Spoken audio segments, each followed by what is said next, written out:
Hello, good morning students. How are you? I hope you will be fine and you are well with your studies. Okay, तो अभी हम start कर रहे हैं 10th chemistry. ये chapter is third that is metals and non metals और उसके अंदर जो आज का टॉपिक आपका है केमिकल प्रॉपर्टीज ऑफ मेटल्स, जिसमें हम एक कर चुके हैं that is last one is how metal react with oxygen. So they will form oxide, their character is generally basic, वो सब हम डिस्कस कर चुके हैं. तो जो सेकेंड केमिकल प्रॉपर्टी है मेटल्स की बेटा वो ये है दैट रिएक्शन विद वाटर.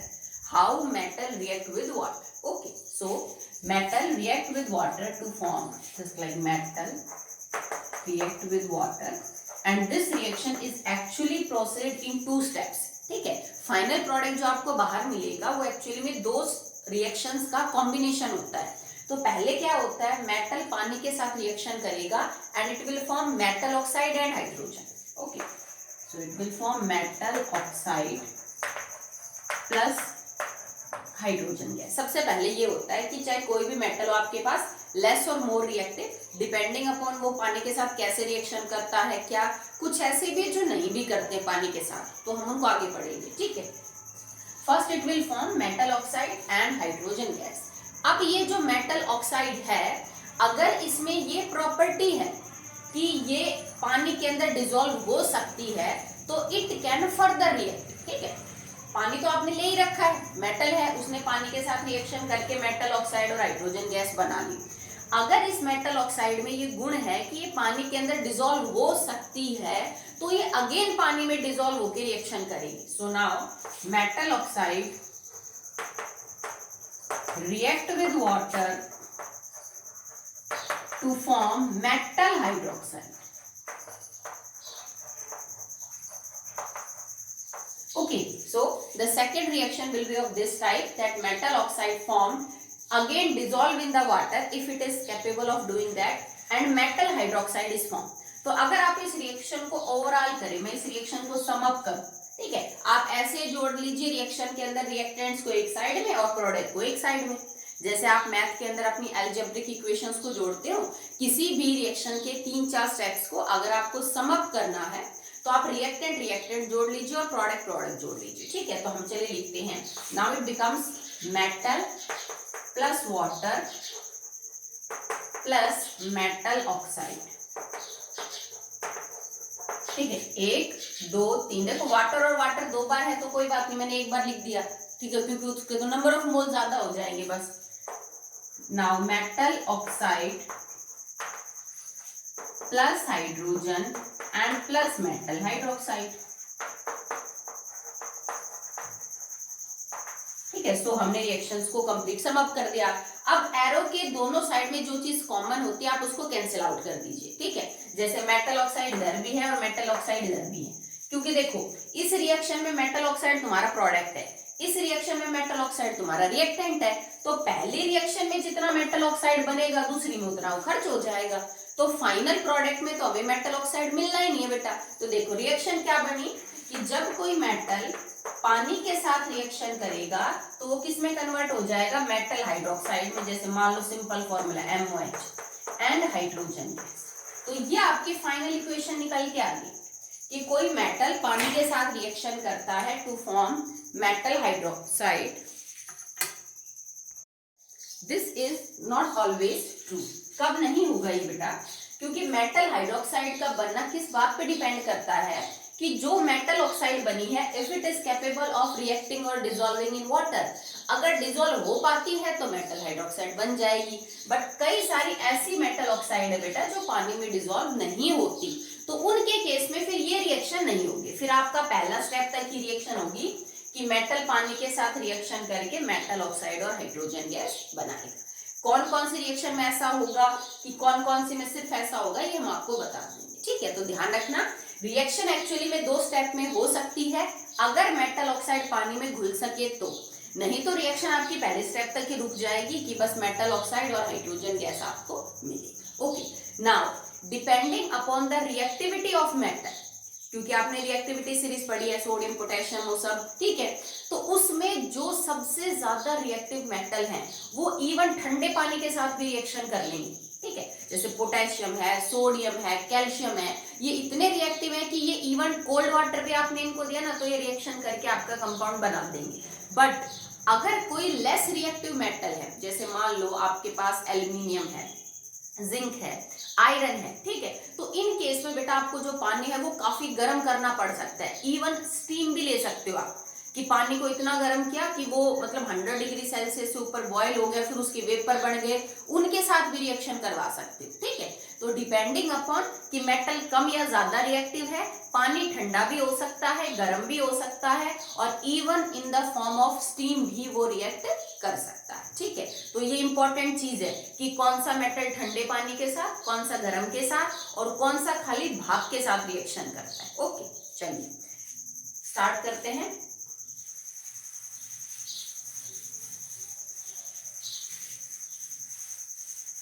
सबसे पहले अबाउट सोडियम एंड पोटेशियम। तो सोडियम और पोटेशियम तो बेटा देखिए तो टॉप है रिएक्टिविटी सीरीज में, so they can react with even cold water. ये ठंडे पानी के साथ आराम से रिएक्शन कर लेंगे, और इनकी रिएक्शन बड़ी ही विग्रस है, बहुत ही ज्यादा एक्सोथर्मिक है। अगर आप सोडियम और पोटेशियम को पानी में डालेंगे तो ये आग पकड़ लेता है, ठीक है। रीजन इसका क्या है बेटा, ये शायद मैंने आपको लास्ट ऑक्साइड वाले टॉपिक में भी बताया था कि हम सोडियम और पोटेशियम को केरोसिन ऑयल के अंदर डुबो के रखते हैं। उसका कारण है कि उसको हवा से प्रोटेक्ट करके रखो। क्यों? क्योंकि हवा में ऑक्सीजन है तो फटाफट रिएक्ट करके ऑक्साइड बना लेगा। हवा में नमी हो सकती है, वाटर वेपर्स, उस नमी के साथ रिएक्शन करके भी कंपाउंड बना लेगा, और ये दोनों ही रिएक्शन बड़ी एक्सोथर्मिक होती है, ठीक है। जैसे अगर पानी के साथ रिएक्शन करेगा तो आग ही लग जाती है सोडियम को, अगर आप पोटेशियम में डालो तो, ठीक है। तो ये तो इतने ज्यादा रिएक्टिव हैं कि ठंडे पानी के साथ ही बहुत बुरी तरह रिएक्ट करेंगे, and reaction is highly exothermic in which it catches fire, वो आग पकड़ लेते हैं। तो रिएक्शन क्या होगी, potassium plus water gets converted into, मैं खोल के रिएक्शन करके दिखा रही हूँ। सबसे पहले पोटेशियम की ऑक्साइड बनेगी और हाइड्रोजन गैस। अब because potassium oxide is soluble in water, ये मैंने आपको लास्ट वीडियो में भी समझाया था कि पोटेशियम की, सोडियम की, मैग्नीशियम की, इनकी जो ऑक्साइड है, कैल्शियम की, वो पानी में सॉल्युबल होती है, ठीक है। तो they again dissolve in water to form KOH and hydro, sorry बस दैट्स इट, KOH, ठीक है। अब मैं रिएक्शन को बैलेंस करके बिल्कुल आपको एग्जैक्ट बताती हूँ कि कितना पोटेशियम कितने पानी के साथ रिएक्ट करके क्या प्रोडक्ट बनाएगा। ओके, चलिए इसको बैलेंस करते हैं। इधर पोटेशियम 2 है, इधर पोटेशियम 1, मैंने 2 लगा दिया। हाइड्रोजन इधर 2 है, इधर 2 है, 1 ऑक्सीजन, बैलेंस है। K2 इधर है तो आपने इसको 2 कर दिया। हाइड्रोजन 2 है, बैलेंस है, और हाइड्रोजन 2 है, 1 है, बैलेंस। अब आपकी रिएक्शन बैलेंस है। देखो, 2 पोटेशियम 1 वाटर के साथ रिएक्शन करके 1 K2O और 1 वाटर जो है वो बनाते हैं। अब ये 1 K2O पानी के साथ रिएक्शन करके 2 KOH बनाता है। रिएक्शन को जोड़ दे सारी को, 2 potassium plus water plus K2O plus water gets converted into K2O plus H2 plus में 2 KOH, ठीक है। अब देखो, 1 वाटर इधर, 1 वाटर इधर, 2 वाटर हो गए, इनको 2H2O लिख दें। 1 K2O इधर है और 1 K2O इधर है, तो दोनों कट जाएंगे। तो इक्वेशन क्या बनी, 2K प्लस में 2H2O gets converted into 2KOH plus में H2। रिएक्शन को चेक कर लीजिए, आपकी बैलेंस होनी चाहिए। 2 पोटेशियम 2 पोटेशियम, हाइड्रोजन 2 2 4, हाइड्रोजन 2 ये है और 2 ये है, 4 है। ऑक्सीजन 2, ये ऑक्सीजन 2। अब फाइनल इक्वेशन तो आप ये लिखोगे that potassium react with water to form potassium hydroxide and hydrogen. But actually में रिएक्शन कैसे हुई, वो ये रिएक्शन ऐसे हुई, पहले पोटेशियम ऑक्साइड बना, वो पानी में घुला टू फॉर्म पोटेशियम हाइड्रोक्साइड, ठीक है। तो ये रिएक्शन हुई। अगर मैं यहाँ पे सोडियम लिख देती तो सेम मैनर में होता, 2 sodium 2 H2O to form 2 NaOH and plus में हाइड्रोजन गैस, क्योंकि जो सोडियम की ऑक्साइड है वो भी पानी में आराम से डिसॉल्व हो सकती है, एंड इसमें दोनों कंडीशन में क्या बाहर निकलेगी, lot of heat, because reaction is exothermic and it is not that मतलब सिंपल एक्सोथर्मिक रिएक्शन। हीट इतनी बाहर निकलती है कि वो जो हीट बाहर निकलती है ना, वो हाइड्रोजन को जला सकती है, ठीक। ये जो हीट बाहर निकलेगी ये इतनी ज्यादा होती है कि इस रिएक्शन में जो हाइड्रोजन गैस बाहर निकल रही है वो हाइड्रोजन गैस निकलते जलने लग जाती है, ठीक है। आप जानते हो ना हाइड्रोजन के अंदर प्रॉपर्टी होती है जलने की। जैसे रिएक्शन हुई और जैसे ही हाइड्रोजन बना तो रिएक्शन होती बेटा गर्मी तो बाहर निकलेगी, एनर्जी तो बाहर निकलेगी, उस गर्मी से हाइड्रोजन को आग लग जाती है। और जब हम सोडियम या पोटेशियम को पानी में डालते हैं तो जो आपको आग नजर आती है ना, वो आग एक्चुअली सोडियम या पोटेशियम के जलने से नहीं होती, वो किस लिए होती है कि पानी के कांटेक्ट में आते हाइड्रोजन बन गई और हाइड्रोजन गैस अपनी रिएक्शन की गर्मी से जलने लग गई। तो that is actually hydrogen that is burning, not sodium और पोटेशियम। हमें गलत लगता है कि ये सोडियम और जो पोटेशियम है वो जल रहे हैं, नहीं, ये हाइड्रोजन गैस है जो जलती है। ठीक है, तो इस इतनी ज्यादा है कि आप रिएक्शन की गर्मी से उसको क्या लग जाती है बेटा, आग लग जाती है। यही कारण है कि आप हमेशा उसको केरोसिन ऑयल के अंदर जो है वो डुबो के रखते हैं ताकि किसी भी कंडीशन में वो नमी या हवा के जो कांटेक्ट में वो है ना आएगी। क्लियर है? चलिए, अभी तक हमने 2 मेटल पढ़े। लास्ट बात करते हैं अबाउट कैल्शियम। कैल्शियम रिएक्शन तो ऐसे ही करेगा, पहले वो कैल्शियम की ऑक्साइड बनाएगा, फिर कैल्शियम की ऑक्साइड पानी में घुलेगी टू फॉर्म कैल्शियम हाइड्रोक्साइड। ठीक है, so calcium react with water to form calcium hydroxide and plus hydrogen gas। पर क्योंकि सोडियम और पोटेशियम के मुकाबले कैल्शियम की रिएक्टिविटी कम होती है तो ये उतना ज्यादा वायलेंटली रिएक्ट नहीं करेगा। रिएक्ट ये भी ठंडे पानी के साथ ही कर लेगा, सोडियम पोटेशियम की तरह कैल्शियम भी कोल्ड वाटर के साथ ही रिएक्शन करेगा, पर रिएक्शन की जो स्पीड है, जो वायलेंट नेचर है वो कम हो जाएगा, थोड़ा धीरे रिएक्शन करेगा, थोड़ा आराम से रिएक्शन करेगा।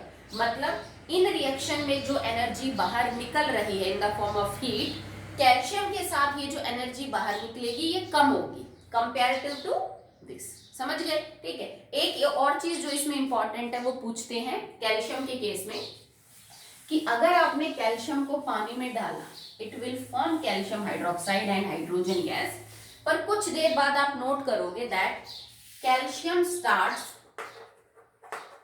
Floating on water. इसका रीजन पूछ लेते हैं हमसे कई बार कि जैसे आपने कैल्शियम को पानी में डाला, रिएक्शन होती है और कुछ देर बाद कैल्शियम पानी के ऊपर तैरने लग जाता है, बताओ क्यों? तो इसका कारण ये होता है बेटा कि जब ये रिएक्शन होती है calcium oxide and hydrogen gas, तो यूं नहीं होता कि एकदम से सारा कैल्शियम सारे पानी के साथ रिएक्शन कर गया।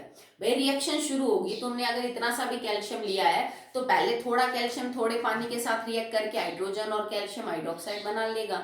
जो अभी भी कैल्शियम बचा हुआ है जो रिएक्ट नहीं कर पाया अभी, जो जिसको करना है रिएक्ट, ये जो हाइड्रोजन गैस बाहर निकलती है ना, ये कैल्शियम के ऊपर चिपक जाती है। ये समझ लीजिए जैसे ये हाइड्रोजन गैस चिपक गई इसके ऊपर, कैल्शियम के ऊपर, और हाइड्रोजन गैस तो हल्की है ना पानी से, तो ये इस कैल्शियम को ऊपर उठा के ले जाती है। ठीक है, तो कई बार आपको लगेगा कि कैल्शियम की डेंसिटी कम लगती है, भाई कैल्शियम हल्का होगा पानी से तभी ऊपर जा रहा है, नहीं, कैल्शियम के ऊपर ये जो रिएक्शन में हाइड्रोजन गैस निकलती है ना, ये चिपक जाती है, और जब किसी चीज को गैस सराउंड कर लेती है तो वो हल्की हो गई और फिर वो पानी से ऊपर क्या है बेटा, ऊपर उठ जाती है। ठीक है, चलिए नेक्स्ट मेटल है आपके पास मैग्नीशियम।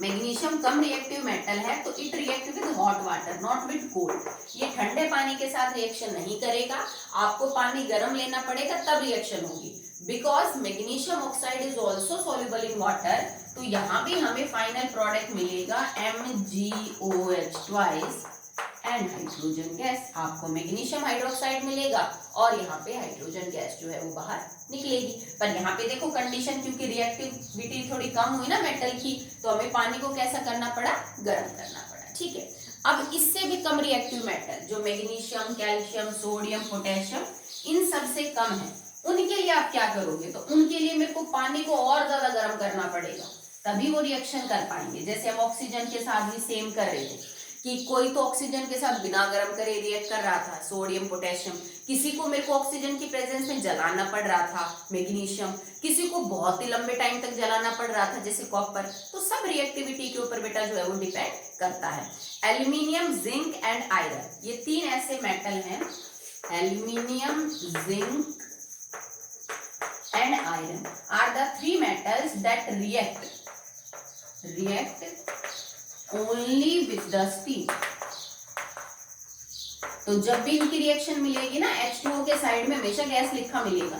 अब ये तो कंफर्म है कि H2O गैस का मतलब हम स्टीम की बात कर रहे हैं। ठीक है, तो ये 3 ऐसे मेटल हैं बेटा जो कम रिएक्टिव हैं, तो ये ना तो ठंडे पानी के साथ ना तो गर्म पानी के साथ रिएक्शन करते हैं, पर अगर आप पानी को भाप की फॉर्म में इनके ऊपर से पास करो, मतलब भाप, देखो गर्म पानी और गर्म भाप अगर उनका टेम्परेचर सेम भी है ना, तब भी जो भाप है उसमें एनर्जी बहुत ज्यादा होती है। आप पढ़ चुके हो ये चीज 9th में, लेटेंट हीट ऑफ वेपराइजेशन की वजह से, ठीक है। तो वहां पे हम भाप एक हाई एनर्जेटिक वेपर को देंगे इन मेटल्स के ऊपर, तब जाके ये जो है रिएक्शन कर पाते हैं। तो बनेगा क्या, देखो aluminium react with H2O in the form of steam, मतलब gas, to form Al2O3 plus H2, ठीक है। नेक्स्ट मैं मतलब समझाती हूँ रिएक्शन का।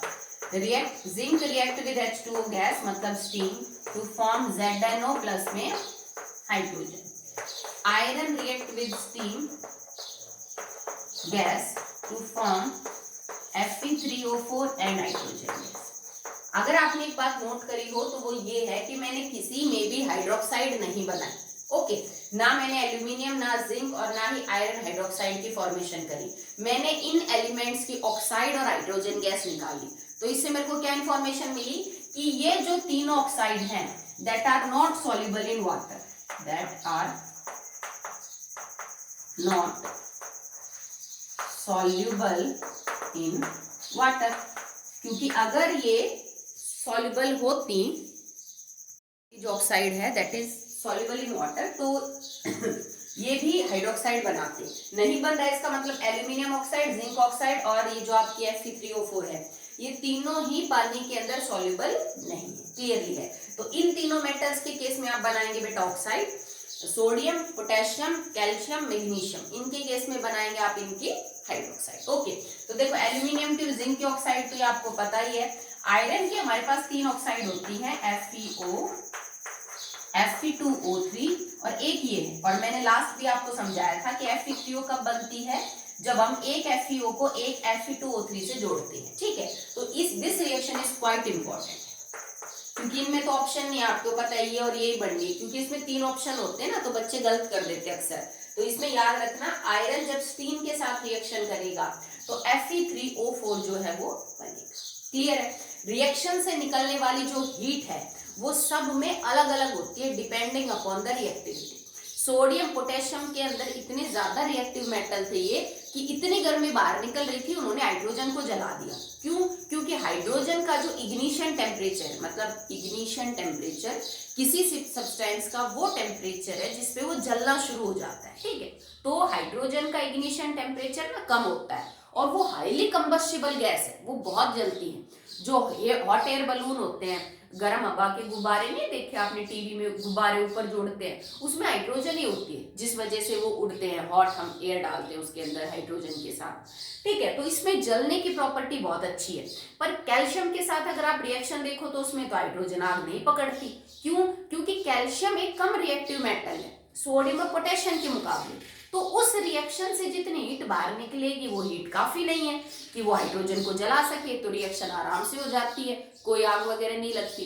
सेम इसी तरह मैग्नीशियम, एल्यूमिनियम, जिंक के साथ आप बात करो तो इनसे निकलने वाली हीट इतनी सफिशिएंट नहीं है कि वो हाइड्रोजन को जो है वो रिएक्ट करने पे क्या कर सके, जलने पे क्या कर सके, मजबूर कर सके, ओके। अब इसके अलावा बेटा कुछ ऐसे भी मेटल हैं जो पानी के साथ रिएक्ट ही नहीं करते हैं। अब आप एक बार यहाँ से क्वेश्चन आपका उठ सकता है कि मैडम अगर एल्यूमिनियम पानी के साथ रिएक्ट करता है तो हम एल्यूमिनियम के कंटेनर्स क्यों यूज करते हैं घर में, जैसे बाल्टी है, मग है, पतीला है, ठीक है। आप अक्सर या फिर कोई भी कढ़ाई वगैरह है एल्यूमिनियम की यूज करते हैं ना, तो आप एल्यूमिनियम के कंटेनर कैसे यूज कर रहे हो? अगर आप वो पानी के साथ रिएक्ट करते हैं तो बाल्टी में पानी स्टोर करते हैं, वो इसलिए होता है बेटा क्योंकि जब एल्यूमिनियम रिएक्ट करेगा पानी के साथ तो it will form aluminium oxide and hydrogen gas, और ये aluminium oxide will act as a protective covering. बताया था ना लास्ट में, प्रोटेक्टिव कवरिंग है ये। तो इतनी स्ट्रॉन्ग कवरिंग होती है कि स्ट्रॉन्ग से स्ट्रॉन्ग एसिड को भी रिएक्ट नहीं करने देते एल्यूमिनियम के साथ। तो पानी क्या चीज है? तो अगर आपके पास एकदम नई बाल्टी है एल्यूमिनियम की, ठीक है, आपने उसके अंदर पानी डाला, एल्यूमिनियम उसके साथ रिएक्शन करके Al2O3 बना लेगा, हाइड्रोजन गैस बाहर एटमॉस्फेयर में चलेगी। ये जो एल्यूमिनियम ऑक्साइड है ये पूरी बाल्टी के बचे हुए एल्यूमिनियम को कवर कर लेती है और एक प्रोटेक्टिव लेयर बना लेती है। अब आप इसमें जितना मर्जी पानी डालते रहो वो कोई रिएक्शन नहीं करेगा एल्यूमिनियम के साथ, ठीक है। Now some metals that do not react with water, metals that do not react with water. तो इसमें फर्स्ट है आपके पास कॉपर। कॉपर के बर्तन में अक्सर हम पानी रात भर डाल के फिर उसको पीते हैं, कहते हैं कि वो हेल्दी होता है। तांबे के बर्तन में करते हैं ना, लोटे वगैरह में पानी रखते हैं, तो कॉपर पानी के साथ बिल्कुल भी रिएक्ट नहीं करता है, ठीक है। कोई रिएक्शन नहीं होती अगर आप कॉपर को जो है वो पानी के अंदर डालते हो या फिर पानी को कॉपर के किसी कंटेनर के अंदर स्टोर करते हो। सिल्वर, गोल्ड, ये बिल्कुल भी रिएक्शन नहीं करते पानी के साथ। देखो आप सिल्वर या गोल्ड की कोई ज्वेलरी पहन के नहाते हो, बारिश में भीग रहे हो, आपको पसीने आ रहे हैं, तो ज्वेलरी बनाते क्यों हम गोल्ड और प्लेटिनियम की, अगर वो पानी के साथ रिएक्शन करते तो। यूं तो है नहीं कि भाई ज्वेलरी पहनने के बाद पानी से बचो, ऐसा तो नहीं करते ना। यूजुअली हम डेली वेयर में जो भी ज्वेलरी पहनते हैं वो पानी के कॉन्टेक्ट में खूब आती है, पर पानी के साथ ना तो सिल्वर ना तो गोल्ड रिएक्ट करता है। That's why we made jewellery by these metals. Inert ही है वो तो बिल्कुल, कि अगर आप गोल्ड की बात, सिल्वर तो फिर भी कर लेता है, चलो पानी के साथ नहीं वैसे रिएक्शन कर लेता है, पर गोल्ड हुआ, प्लेटिनियम हुआ, ये तो इतने इनर्ट मेटल्स हैं कि ये जल्दी से किसी के साथ रिएक्शन ही नहीं करते। नहीं तो आपने गले में चेन पहनी और उसने आपके पसीने के साथ रिएक्शन कर दी, और उसने पानी के साथ रिएक्शन कर दी, वो हवा के कांटेक्ट में है, उसने हवा के साथ रिएक्शन कर दी, तो फिर फायदा क्या इतनी महंगी ज्वेलरी लेने का और पैसे लगाने का, अगर कुछ टाइम बाद वो रिएक्ट करके किसी और चीज में कन्वर्ट हो गया। हम लोहे की ज्वेलरी नहीं पहनते हैं ना, रीजन है क्यों, क्योंकि अगर लोहे की आपने चीज कैसी भी ज्वेलरी पहनी हो, कुछ टाइम बाद तो उसको खराब हो जाना है, ठीक है। जैसे जैसे वो एटमॉस्फेयर के कांटेक्ट में आएगी उसको जंग लग जाएगा, तो फिर फायदा क्या है। तो ऐसे ही मेटल्स की ज्वेलरी बनाई जाती है जो इनर्ट हो, यूजुअली किसी के साथ रिएक्शन ना करते हो। तो प्लेटिनियम हुआ, गोल्ड हुआ, ये तो एसिड के साथ भी रिएक्शन नहीं करते, तो पानी, हवा, मॉइस्चर, उनकी तो बात ही और है। ओके, सो यहां तक हमने कंप्लीट किया है the reaction in which how water react with metals. Depending upon कि मेटल ऑक्साइड जो बनी वो पानी में डिसॉल्व हुई कि नहीं, आपकी रिएक्शन अलग अलग टाइप की हो सकती है। या तो फाइनल इक्वेशन मेटल हाइड्रोक्साइड और हाइड्रोजन गैस हो सकती है, या आपकी फाइनल इक्वेशन मेटल की ऑक्साइड और हाइड्रोजन गैस हो सकती है। इंपॉर्टेंट चीज ये थी। सेकेंड जो इंपॉर्टेंट चीज थी वो ये कि पानी का टेम्परेचर अलग अलग होता है मेटल की रिएक्टिविटी के हिसाब से। अगर मेटल बहुत ज्यादा रिएक्टिव है तो ठंडे के साथ कर लेंगे, कैल्शियम, सोडियम, पोटेशियम। कम रिएक्टिव है, गर्म के साथ कर लेंगे, मैग्नीशियम। और भी कम रिएक्टिव है, भाप के साथ ही, तो आयरन, एल्यूमिनियम और जिंक सिर्फ भाप के साथ रिएक्शन करते हैं। अगर मैं ये रिएक्शन यूं लिख दूं ना बेटा, आयरन रिएक्ट विद वाटर, ठीक है, तो लिक्विड लिख दूं तो आप लिखोगे मैडम नो रिएक्शन, क्योंकि लोहा ठंडे पानी के साथ रिएक्शन नहीं करता है। ये मत कह देना मैडम लोहे को तो पानी के कांटेक्ट में आती जंग लग जाता है, वो सिर्फ पानी के कांटेक्ट में नहीं होता बेटा, जंग तब लगेगा जब वाटर ऑक्सीजन के कांटेक्ट में भी आए। लोहे को जंग लगने के लिए दो चीजें नेसेसरी हैं, पानी और हवा। हम तो सिर्फ पानी की बात कर रहे हैं, हम अभी हवा की बात तो कर ही नहीं रहे, ठीक है। तो लोहा जो है वो लिक्विड H2O के साथ, या मैं लिख दूं बर्फ H2O सॉलिड, तो आप आगे लिख के आओगे नो रिएक्शन। अगर आपको H2O गैस लिखा मिले तो ही आप रिएक्शन करोगे, या कई बार यूं भी लिख देते हैं Fe रिएक्ट विद स्टीम, तो भी मुझे पता है भाई H2O के बारे में बात हो रही है, उसके वेपर के बारे में बात हो रही है, तो भी आप रिएक्शन को पूरा कर दोगे। पर ये नहीं कि आप ऑटोमेटिकली खुद समझ लोगे कि मैडम H2O लिख रखा है तो स्टीम ही होगा, नहीं। जब तक वो स्टेट मेंशन नहीं करेगा तब तक आप रिएक्शन को चेक करेंगे। मोस्ट ऑफ द केसेस अगर उसको ये रिएक्शन पूरी करवानी है तो वो लिखता है कि स्टीम के साथ रिएक्शन करके दिखाओ। अगर उसने वाटर लिखा तो आप सिंपली लिख देना no reaction, because iron does not react with water. Okay, obvious सी बात है, ठंडा और गर्म के साथ तो नहीं करेगा। वो इनमें भी कंफ्यूज कर सकता है आपको। जरूरी नहीं है कि एग्जामिनर एक ऐसी रिएक्शन पूरी करवाए आपको जो होती हो, वो एक ऐसे रिएक्शन भी लिखवा सकता है आपसे जो होती ही ना हो। तो आप यूं नहीं करोगे उसको कि आगे लिख के क्रॉस कर दिया, ये तो मैं समझा रही हूँ आपको। आप आगे लिख के आओगे नो रिएक्शन, कि ऐसी कोई रिएक्शन हो ही नहीं सकती, ठीक है। तो आज हमने सेकंड केमिकल प्रॉपर्टी खत्म करी है, रिएक्शन विद वाटर। आज के लिए इतना ही। तो नेक्स्ट वीडियो के अंदर हम अगली प्रॉपर्टी स्टार्ट करेंगे, that is reaction with acids, जो एक्चुअली में आपने पढ़ लिए, क्योंकि एसिड वाले टॉपिक में भी हमने ये जो रिएक्शन थे वो कंप्लीट कर ली थी, ठीक है। और आप अपनी नोटबुक जो है बेटा वो चेकिंग के लिए भेज दीजिए, शाम तक काम पूरा करके उसके बाद आप अपनी नोटबुक भेज देना मेरे को, नाम, सेक्शन, फादर नेम, विलेज, ये सब लिख के। Okay, that's all for the day.